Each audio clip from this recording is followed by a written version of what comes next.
My younger brother looked me straight in the eyes and said, "I'm suing you. The lake house is mine." And in that moment, it felt like my whole childhood collapsed inside my chest. One sentence. One stupid, venom-dripping sentence, and everything changed. I remember the way his voice echoed in the hallway, sharp enough to slice through bone. My mom didn't even look shocked. My dad just crossed his arms like he had been waiting for this moment. I never imagined my own family would try to gut me like this. The air felt cold, almost metallic. Outside, rain slammed against the windows, each drop matching the way my heartbeat spiraled out of control. My brother stood there, smirking like he had rehearsed this scene for months, like this was his big performance. His hair was slicked back, his jaw tight, and he held his phone in his hand like a weapon. I could see the WhatsApp messages he had prepared, the screenshots he was ready to twist, the voice notes he planned to use against me. He wanted war. And all I said, the only thing that came out of my mouth was, "Okay, then let's finish this."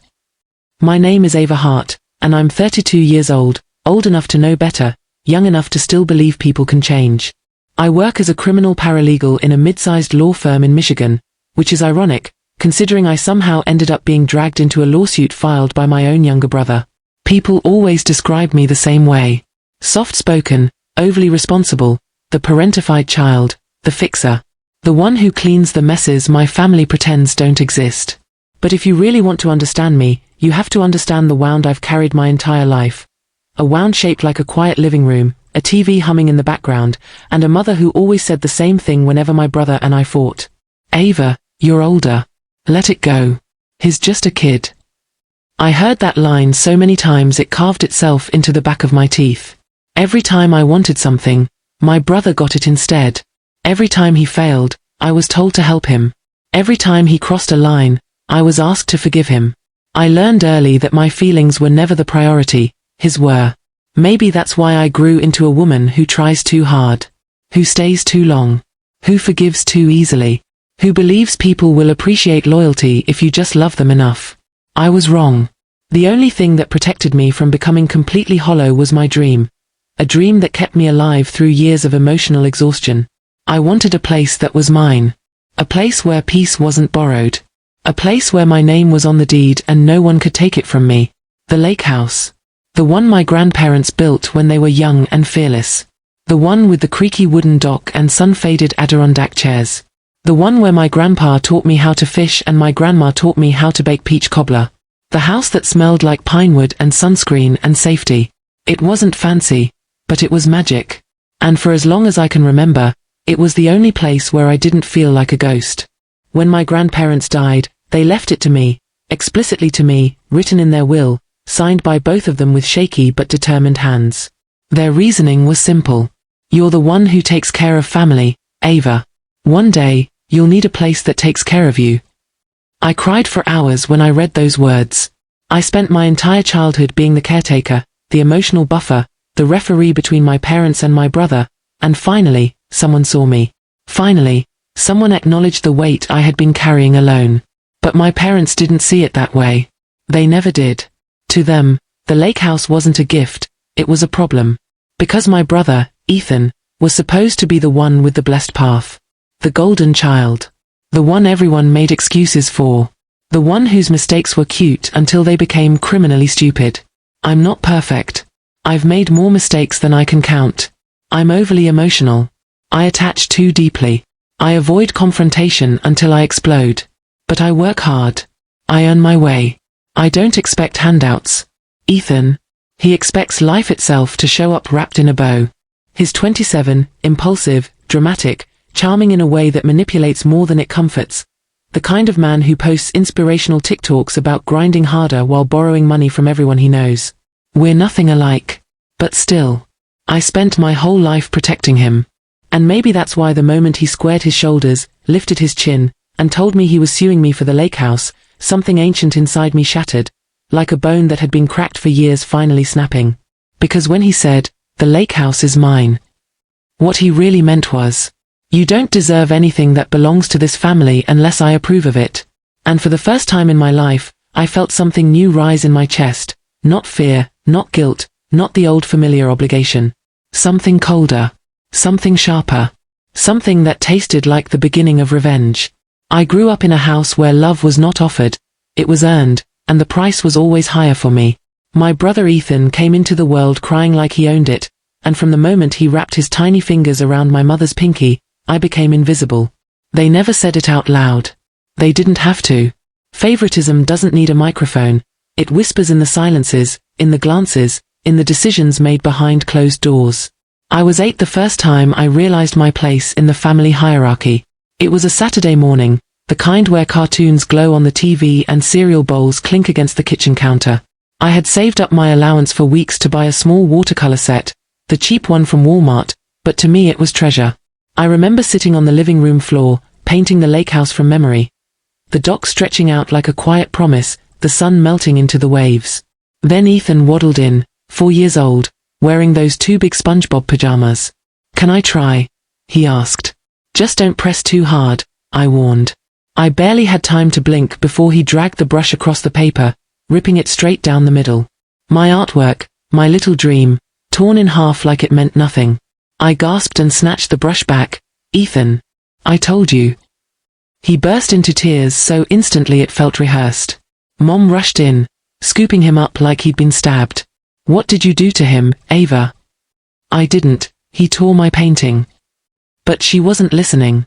She was rocking him, kissing his forehead, whispering, "It's okay, baby. SSHH, your sister didn't mean it." She didn't even look at my ruined painting. Not once. That was the first time I understood. In my family, his feelings mattered more than my truth. And it only got worse as we grew older. One Christmas, when I was 11 and Ethan was 7, we had this tradition where we could open one gift on Christmas Eve. I chose a rectangular box wrapped in shiny red paper, and when I peeled it open, my breath caught. It was a silver locket. A real one. Engraved with tiny stars. My dad smiled proudly. "Thought you'd like something special this year." Before I could even touch the chain, Ethan reached for it. Dad laughed. "Careful, buddy, that's your sister's."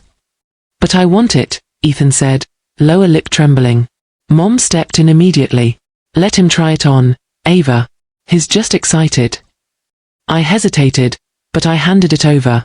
I was 8 the first time I realized my place in the family hierarchy. It was a Saturday morning, the kind where cartoons glow on the TV and cereal bowls clink against the kitchen counter. I had saved up my allowance for weeks to buy a small watercolor set, the cheap one from Walmart, but to me it was treasure. I remember sitting on the living room floor, painting the Lakehouse from memory. The dock stretching out like a quiet promise, the sun melting into the waves. Then Ethan waddled in, 4 years old, wearing those 2 big SpongeBob pajamas. "Can I try?" he asked. "Just don't press too hard," I warned. I barely had time to blink before he dragged the brush across the paper, ripping it straight down the middle. My artwork, my little dream, torn in half like it meant nothing. I gasped and snatched the brush back. "Ethan, I told you." He burst into tears so instantly it felt rehearsed. Mom rushed in, scooping him up like he'd been stabbed. "What did you do to him, Ava?" "I didn't, he tore my painting." But she wasn't listening. She was rocking him, kissing his forehead, whispering, "It's okay, baby. SSHH, your sister didn't mean it." She didn't even look at my ruined painting. Not once. That was the first time I understood. In my family, his feelings mattered more than my truth. And it only got worse as we grew older. One Christmas, when I was 11 and Ethan was 7, we had this tradition where we could open one gift on Christmas Eve. I chose a rectangular box wrapped in shiny red paper, and when I peeled it open, my breath caught. It was a silver locket. A real one. Engraved with tiny stars. My dad smiled proudly. "Thought you'd like something special this year." Before I could even touch the chain, Ethan reached for it. Dad laughed. "Careful, buddy, that's your sister's." "But I want it," Ethan said, lower lip trembling. Mom stepped in immediately. "Let him try it on, Ava. He's just excited." I hesitated, but I handed it over. Ethan put it on. Then he ran around the living room, bumping into the table, knocking over a candle holder, until I heard the sound that still makes my stomach twist. Snap. The chain broke clean in half. I froze. Dad froze. Ethan giggled. Mom simply said, "It was fragile. You should have picked something sturdier, Ava. No apology. No guilt. No replacement. The next morning the locket wasn't under the tree anymore. I found it buried in a kitchen drawer weeks later, broken, forgotten, and shoved under batteries and loose screws. That was the second time I realized I would never be forgiven for things he was never punished for. But none of those moments compare to the night I truly became the family scapegoat, the night everything in me shifted. I was 15, old enough to know the world shouldn't feel so lopsided, young enough to still wish my parents would choose me just once. Ethan was 11, already walking around with the confidence of someone who believed the universe would catch him every time he fell. It was a school night, and I had been studying at the dining table. My chemistry book was open, my notes spread everywhere. The smell of garlic from the kitchen still lingered, Mom's cooking. Dad was watching football, the TV flashing across the walls. Then Ethan walked in. "Let's play," he said, tossing a football into the air. "I can't. I have a test tomorrow." He rolled his eyes dramatically. "You're so boring." "I just need to study, Ethan. Please." He didn't like that answer. He snatched one of my notebooks and dangled it like bait. "Play with me or I'll drop it." "Don't," I warned, standing up. He dropped it. Right into the dog's water bowl. The water soaked the pages instantly, ink bleeding like open wounds. I lunged forward, grabbing the notebook, my heart sinking. "Ethan, what is wrong with you? This is my homework." He stepped back, smirking. "You should have played with me." I don't know what snapped inside me, but I pushed his shoulder. Lightly. Barely enough to move him. But he acted like I had thrown him down a flight of stairs. He screamed, this loud, high-pitched wail, and threw himself onto the floor. Mom and Dad came running. Mom knelt beside him. "What happened?" Ethan sobbed, pointing at me. "She hit me." "No, I didn't," I said, voice shaking. "He ruined my notebook. He's faking it." Dad stood up slowly, disappointment dripping from his face like he'd been waiting years for this moment. "Ava," he said, "go to your room." "But now." I looked at Ethan, lying dramatically on the floor, peeking through his fingers to make sure they were watching him. I looked at my parents, their trust, their sympathy, their outrage, all directed at him. Something inside me cracked. I walked to my room and closed the door quietly, not because I accepted the blame, but because I finally understood. In this family, truth doesn't matter. Only the golden child's version of it does. For years after that, Ethan learned he had power, real power, over me. He learned he could twist reality, and my parents would swallow it whole. He learned he could hurt me, and all I would receive was blame. And I learned something too. Love without fairness is just emotional imprisonment. That childhood, those years of forced apologies, silent dinners, broken gifts, and invisible wounds, shaped the woman I became. Quiet. Overly responsible. Always bracing for impact. And somewhere deep inside me, a small, brave voice whispered the same thing every time Ethan got away with something. One day, he'll go too far. One day, he'll cross a line he can't come back from. One day, you won't forgive him. I didn't know then that one day would happen in a courtroom. Over the Lakehouse that was the only place I ever felt loved. I didn't become strong all at once. It happened slowly, like the way ice melts, silent, steady, almost invisible until you realize a whole lake has thawed. The breaking point wasn't one moment. It was a collection of many. My parents ignoring my tears, Ethan mocking my dreams, the endless cycle of being blamed for things I didn't do.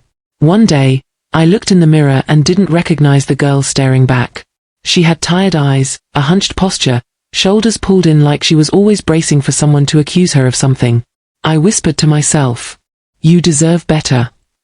It felt like a lie, but I kept repeating it anyway. The truth? Independence didn't start with confidence. It started with fear, fear that if I didn't leave soon, I'd become a shadow permanently. I graduated high school with good grades despite everything. Not genius level, but enough. Enough to apply for community college. Enough to tell myself I could build a life that wasn't shaped around Ethan's tantrums or my parents' expectations. I still remember the day I got my acceptance letter to the local college. I was standing in the kitchen, holding the envelope like it might explode. My hands were shaking. Mom looked up from chopping onions. "What's that?" "College acceptance," I said quietly, smiling like a child offering a drawing. Oh. She wiped her hands on a towel, barely glancing at it. Well, make sure it doesn't get in Ethan's way. He'll need the car more now that he's starting high school. I folded the letter. The happiness dissolved so fast it felt like I'd imagined it. But I still went. I decided their approval wasn't something I could keep chasing. If I did, I'd run until the day I died. College was messy. I worked part-time at a grocery store, stacking shelves at midnight, smelling like produce and exhaustion. Some nights I walked home in the cold, fingers numb, legs aching, whispering, "Why am I doing this?" But then the next day I'd sit in a classroom, notebook open, and feel something I'd never felt at home. Possibility. I studied criminal justice first because I wanted to understand why people did terrible things. Later, I switched to paralegal studies after I realized I was more fascinated by evidence, details, the quiet power of knowing the law. My roommate, Mia, was the first person in my life to look at me and say, "Ava, you're smart. Why don't you believe it?" She had this loud laugh, curly hair that looked like a halo, and a habit of staying up late watching crime documentaries with subtitles on. She noticed every flinch, every reflex, every time I apologized for something that wasn't my fault. "Your family messed with your foundation," she said once, handing me a mug of hot chocolate. "But you can rebuild it. You're allowed." Allowed. That word hit me like a punch. I wasn't used to permission that wasn't tied to guilt. During my last year of college, I landed an internship at a small law firm. The office was cramped, with mismatched furniture and a coffee machine that groaned every morning like it needed therapy, but it felt like heaven to me. My supervisor, Daniel, was the first adult to trust me without wanting anything in return. "Your notes are detailed," he said after my first week. "You have the instincts of someone who listens before they speak. That's rare." I didn't know how to respond. No one had ever praised me for something that wasn't tied to Ethan's failure. I worked harder than everyone, part because I wanted to prove myself, part because working kept me from thinking too much. I'd arrive early, stay late, volunteer for cases no one else wanted. And slowly, painfully, quietly, I got good. Really good. By 24, I had a steady job as a criminal paralegal.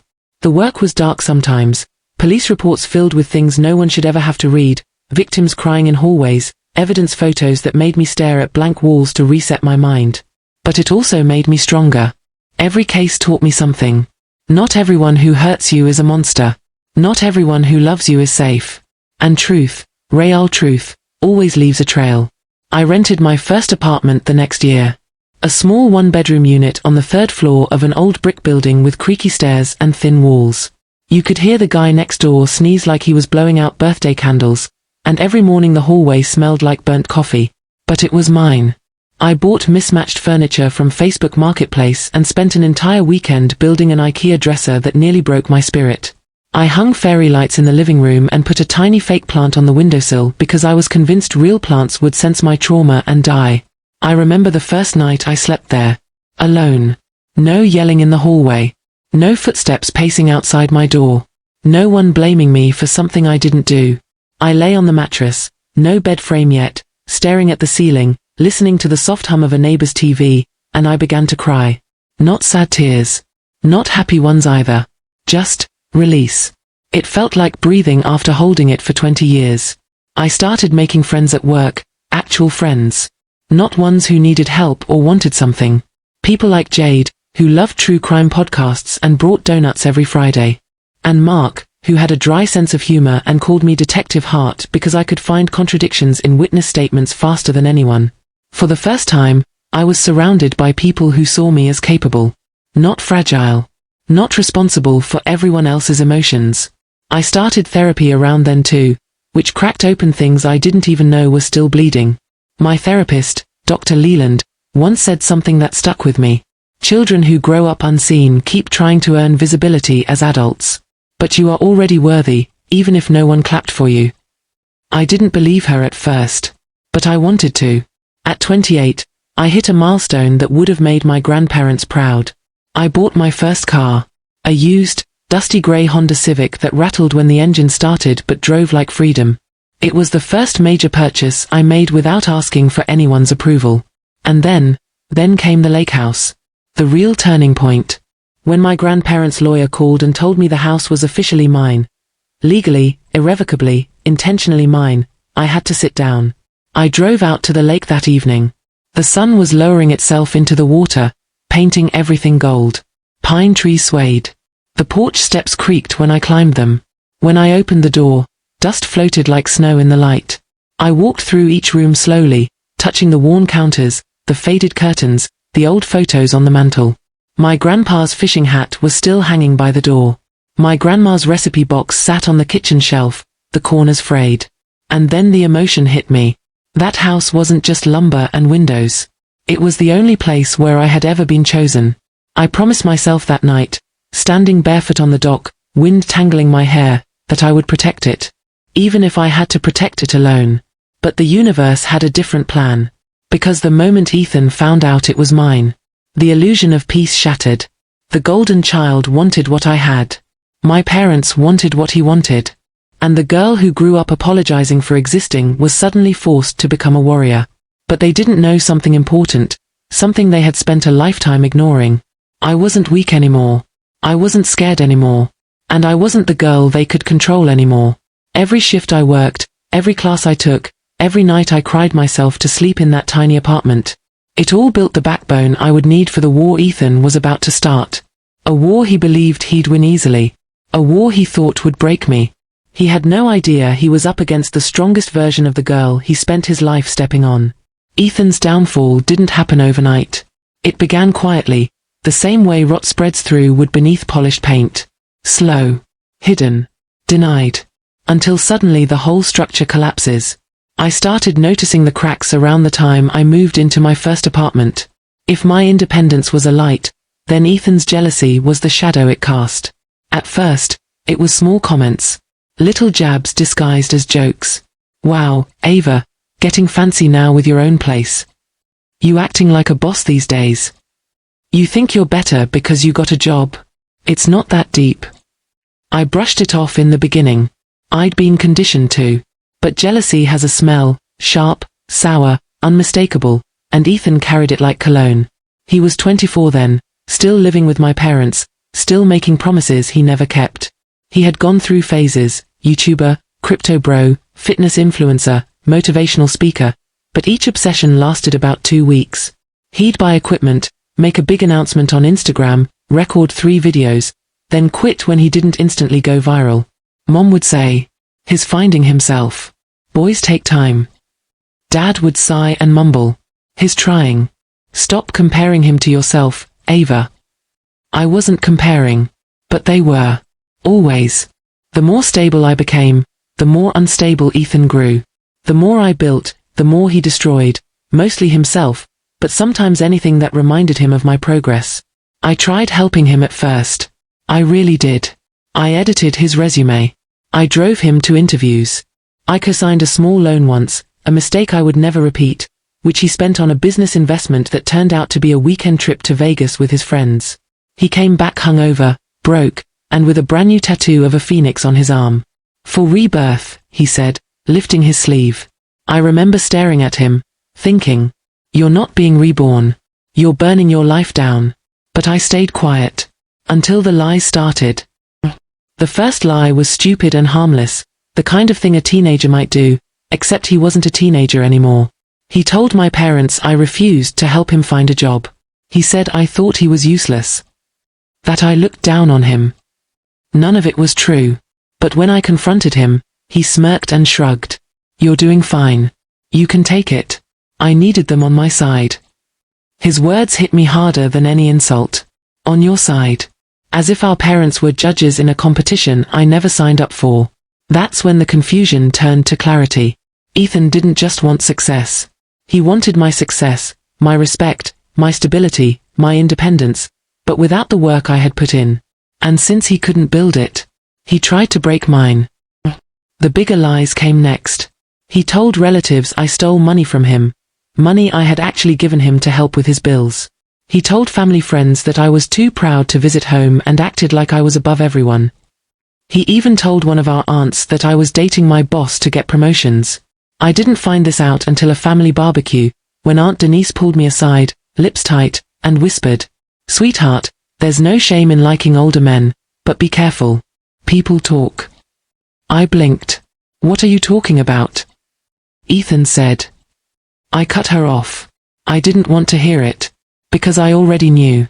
That night, I sat in my car outside the barbecue, hands shaking against the steering wheel. The sky above was dark, heavy, like a storm waiting to break open. I stared at my reflection in the rearview mirror, mascara smudged, jaw clenched, and realized something painful. Ethan didn't love me. Not in the way siblings are supposed to love. He loved what I could do for him. And he hated the fact that I didn't need him back. But the lies weren't enough for him.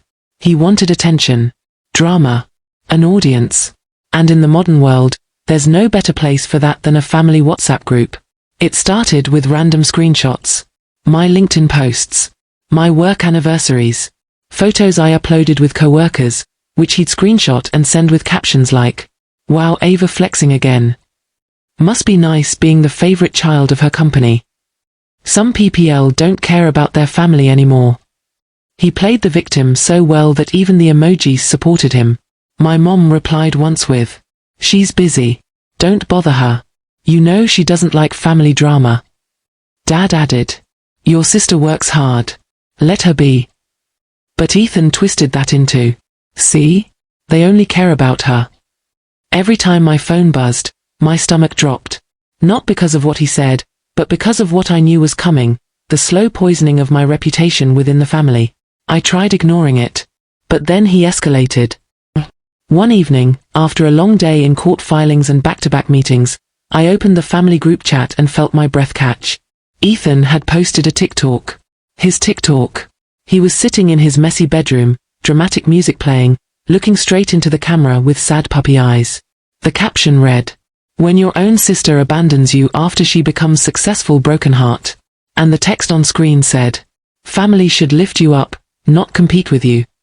I stared at it, frozen. Within minutes, cousins and relatives started reacting with hearts and sad emojis.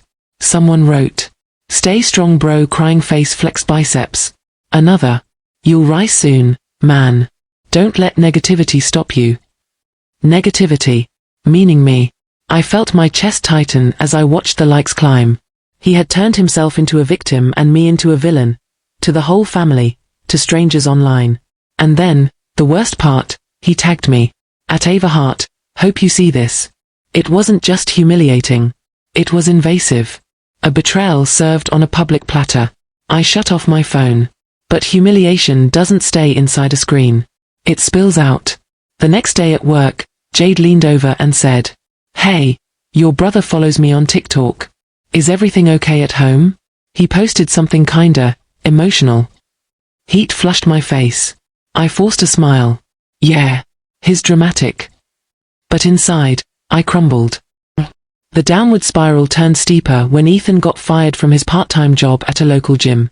He said it wasn't his fault, that his boss hated him, that his co-workers were jealous, that customers didn't appreciate his energy. I later found out the real reason. He cursed at a customer and posted a rant about her on Instagram stories. When he came home with a cardboard box of his belongings, he blamed me. "You have a job because you're lucky," he spat. "You have a degree because they spoiled you. You got the Lakehouse because you manipulated grandma." I stared at him, unable to even process the accusation. "Ethan, stop. None of that is true." He stepped forward, eyes wild.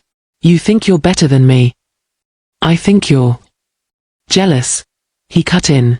His voice cracked, and for a moment I saw something raw behind his anger. Fear. Insecurity. A boy pretending to be a man. But then he turned that weakness into more venom. "You're nothing without that stupid house. You didn't earn it. And one way or another, it'll be mine." Something in his voice made the room colder.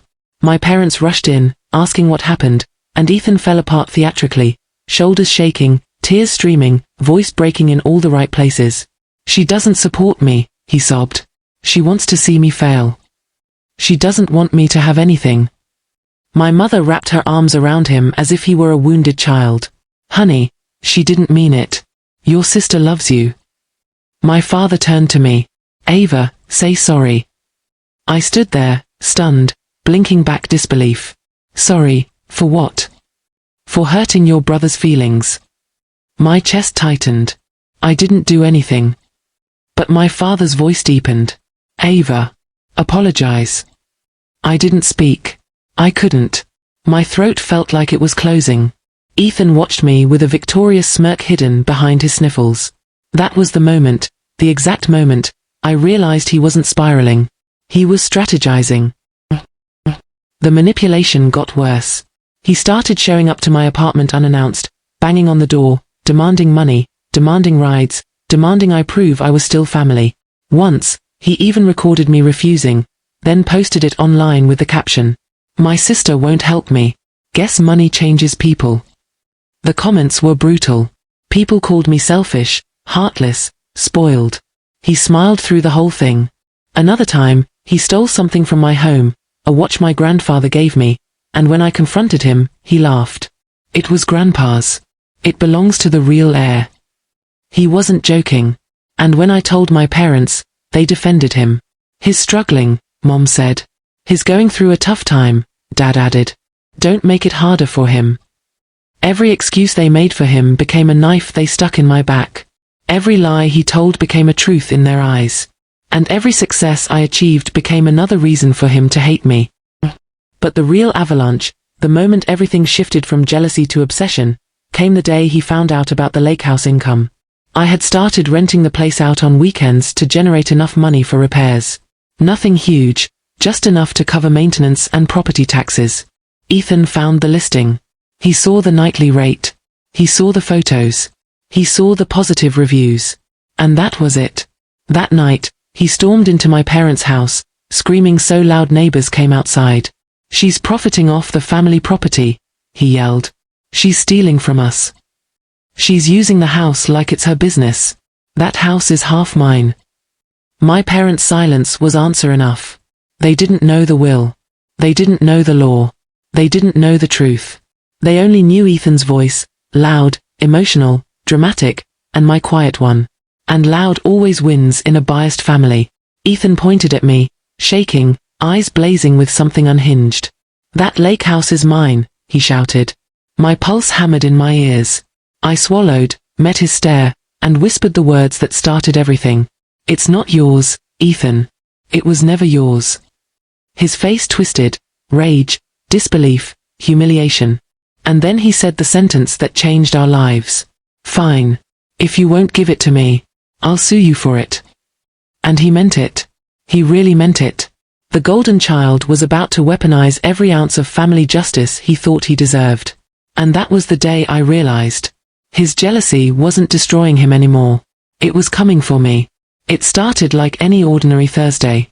The sky was gray, thick with clouds that pressed down on the streets like a weight. My phone buzzed incessantly, a low vibration I could feel in my chest. I ignored it at first, pouring coffee into a chipped mug and staring at the Lakehouse listing on my laptop. The weekend bookings were full. For the first time ever, the place was booked solid. I felt a small, fleeting thrill, a spark of pride. My hard work was finally paying off. Then, the first message came from my mother. Ava, come home. Now. My stomach dropped. I shouldn't have ignored it. I should have known. By the time I parked outside my parents' house, I could hear the chaos before I even opened the door. Voices screaming, dishes clattering, the unmistakable sound of my brother's fake sobs. I froze in the hallway. Ethan was standing there, arms flailing, eyes wide with staged terror, pointing at the papers in my father's hands. Mom. Dad. She's doing this to me. Doing what? My father asked, exasperation laced with confusion. She's taking the house. She rented it without telling us. I stepped forward, voice firm but shaking. Ethan, that's not true. I have every right. The will is clear. The house is mine. He laughed then, a sound so sharp it cut into my ears. You don't get it, do you? You've always had everything handed to you, grades, jobs, respect, now it's my turn. Mom stepped in, placing a trembling hand on his shoulder. Ava, maybe you should let him have a say. He's your brother. My heart stopped. Let him? Let him, he's scheming, lying, manipulating everyone here, and they're buying it? My father's eyes narrowed at me. She's making a mess, Ethan. Maybe you're right. Maybe we should consider what she's doing. The world shifted under my feet. I felt my knees weaken, the weight of decades of favoritism, lies, and betrayal crashing down. Everything I had worked for, built, and protected, my independence, my peace, my dignity, was being questioned by the people who were supposed to love me unconditionally. I backed away, pressing my hands to my face. I wanted to scream, to cry, to run. I wanted to vanish and take the Lakehouse with me. Then, Ethan pulled out his phone and began recording, his voice dripping with mock vulnerability. She's threatening me, Mom. She's taking what's mine. I could feel the sting of humiliation already spreading. Within minutes, snippets of this confrontation were on WhatsApp, Instagram stories, even TikTok. He tagged half the family. His friends shared it. Comments poured in, wow, sibling rivalry at its peak. Who knew your sister could be so heartless? He's right, Ava, that's cruel. I couldn't breathe. It was public. It was personal. And it was devastating. I sank into the nearest chair, head in my hands. My body shook as the room spun around me. I remembered every moment of my childhood, every injustice, every time Ethan got away with cruelty and I got the blame. Every torn painting. Every broken locket. Every falsely accused shove. Everything had led to this moment, my childhood, my parents' favoritism, Ethan's manipulation, all colliding into a single, unbearable point of reality. I wanted to collapse, to let the tears take me completely, but deep down, something flickered. A small, dangerous, defiant spark. I realized I couldn't just cry. I couldn't just retreat. I had worked too hard, come too far, and this Lakehouse wasn't just a piece of property, it was my symbol of survival. And survival meant fight. So, for the first time in my life, I made a choice. I stood slowly, every inch of me trembling, every heartbeat pounding with rage and fear and determination. Ethan, I said, my voice low but cutting through the chaos, stop recording. Delete that video. He laughed. Or what? You gonna make me? I will, I whispered, not needing anyone's approval. Not my parents. Not him. And that was the moment I stopped being a scared girl who cowered in the shadow of my brother's entitlement. The next hours were a blur of confrontation, tears, and voice notes. I sent screenshots of the will to every family member, every lawyer on retainer, even my college friends for support. I documented every lie he had spread, every claim of theft, every attempt to manipulate the family group, every fabricated story. By nightfall, my hands ached from typing and tapping, my eyes were bloodshot from crying, but a clarity had settled over me. This battle wouldn't be won with emotion alone. It had to be strategy. I created folders, printed copies, saved timestamps. Every interaction, WhatsApp messages, TikTok clips, Instagram DMs, became potential evidence. For the first time, I realized how much power I truly held. Not just legally, but morally, ethically, emotionally. I had lived my life with integrity, and despite everything, the truth was still mine. The breaking point didn't just break me emotionally. It forged me.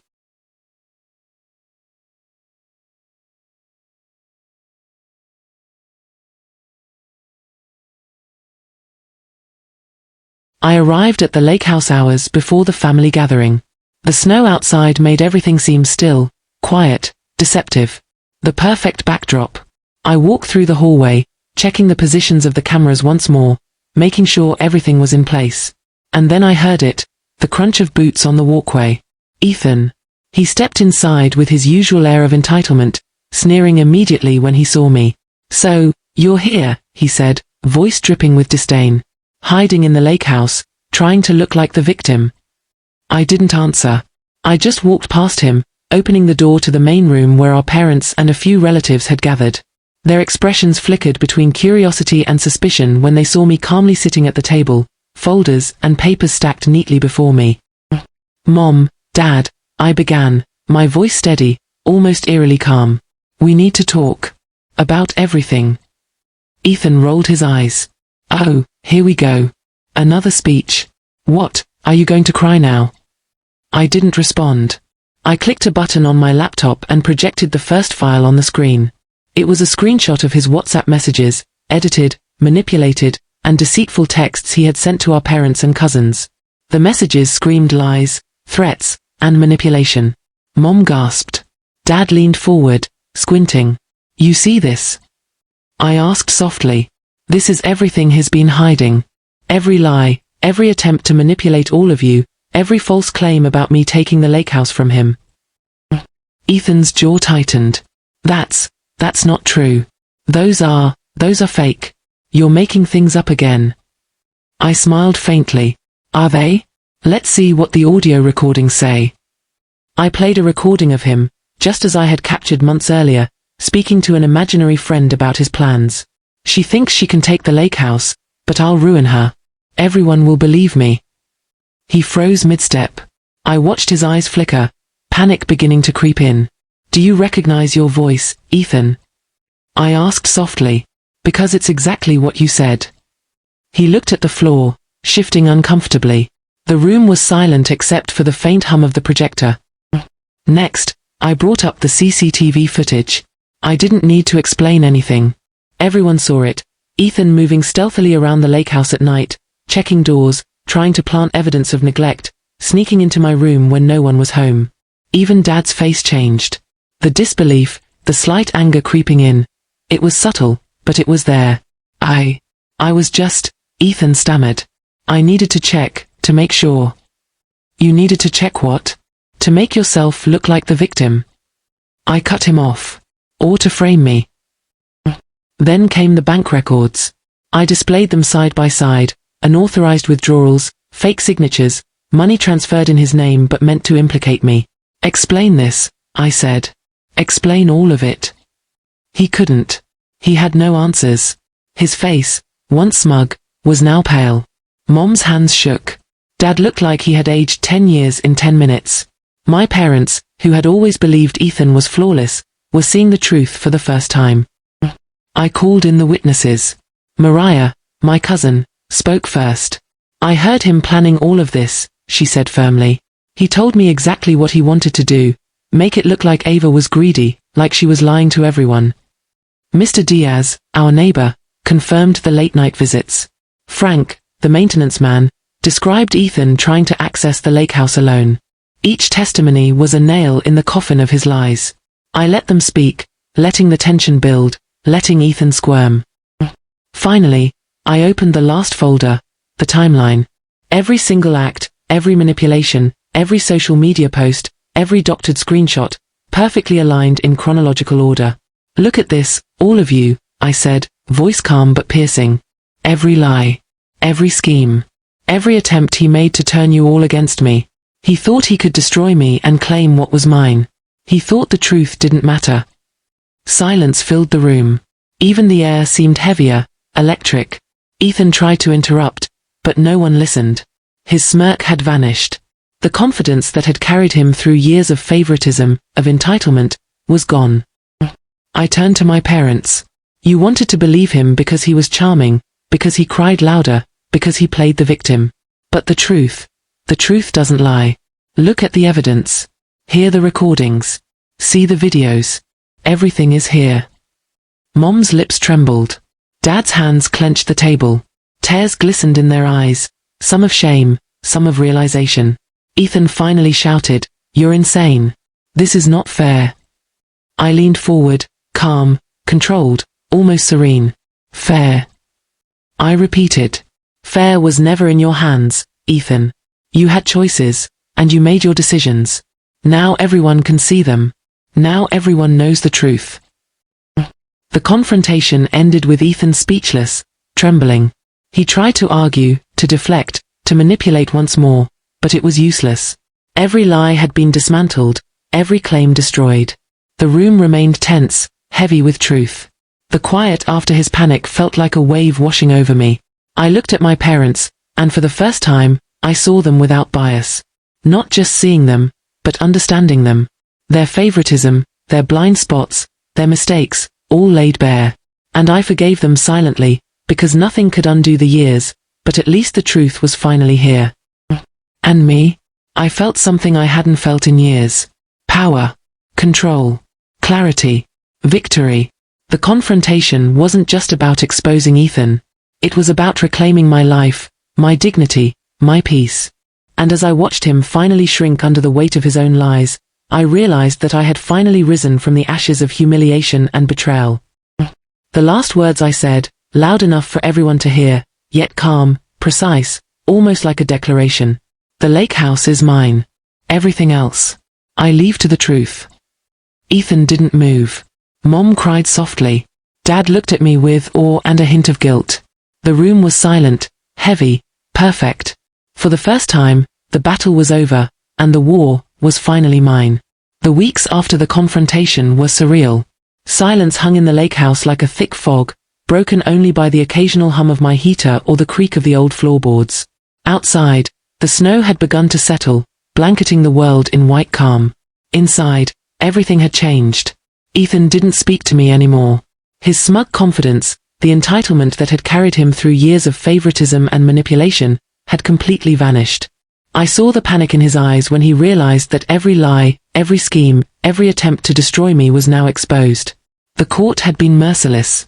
Evidence I had meticulously gathered, screenshots, recordings, videos, and statements, left him speechless in the judge's chambers. I watched him shuffle papers, sweat dripping down his temples, trying to find a way to twist the truth. But there was nothing left to twist. The law, for once, favored clarity, not charm or deceit. Words spread online. Clips of his threats, messages of manipulation, and his failed schemes flooded social media. TikTok, Instagram, Facebook, everywhere I turned, people were talking about him. Some clips went viral overnight. Comments flooded in, dissecting his every action. Friends who had once stood by him quietly distanced themselves.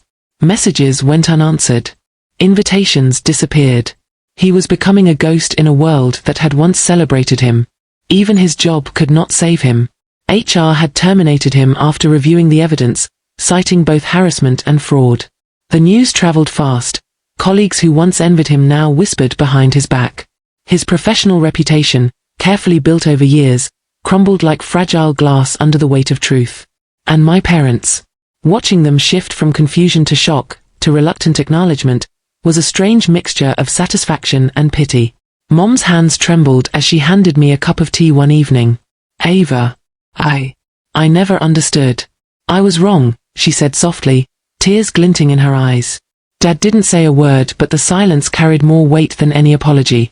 For years, they had favored him blindly, excusing his arrogance, overlooking his lies. Now, they couldn't ignore the truth. Ethan called me one night, voice trembling. Ava, please. I didn't mean. I was only trying. I listened. His words, once so sharp, now sounded small and weak. No anger rose in me. No need for gloating. The satisfaction was deeper than any revenge. It was the calm knowledge that justice, finally, had been done. I hung up and let the quiet settle, the lake house around me more serene than it had ever been. Walking through the rooms, I could feel the weight of everything I had endured lift from my shoulders. The snow outside reflected the fading sun, calm and untouched. Inside, the house was mine, legally, morally, spiritually. Every betrayal, every humiliation, every attempt to take what was rightfully mine had been repaid in full. Ethan's downfall was complete. Friends abandoned him, social media mocked him, his career was destroyed, and even his parents could no longer shield him. And me? I had everything I had ever fought for. The lake house, my dignity, my peace, and the quiet, unshakable power of knowing the truth. Sitting by the window, looking out over the frozen lake, I let myself smile. The past was behind me. The lies had been burned away. The world had finally seen what I always knew, that I was not the villain in my own story. And as the moonlight reflected off the ice, I whispered to myself, softly but firmly, "This is just the beginning, but I have already won." The lake house was quiet that evening, a deep, almost sacred silence settling over every room. I sat in the living room, a blanket draped over my shoulders, the faint smell of pine from the woods outside drifting in through the open windows. For the first time in years, I didn't feel the weight of expectation, manipulation, or betrayal pressing down on me.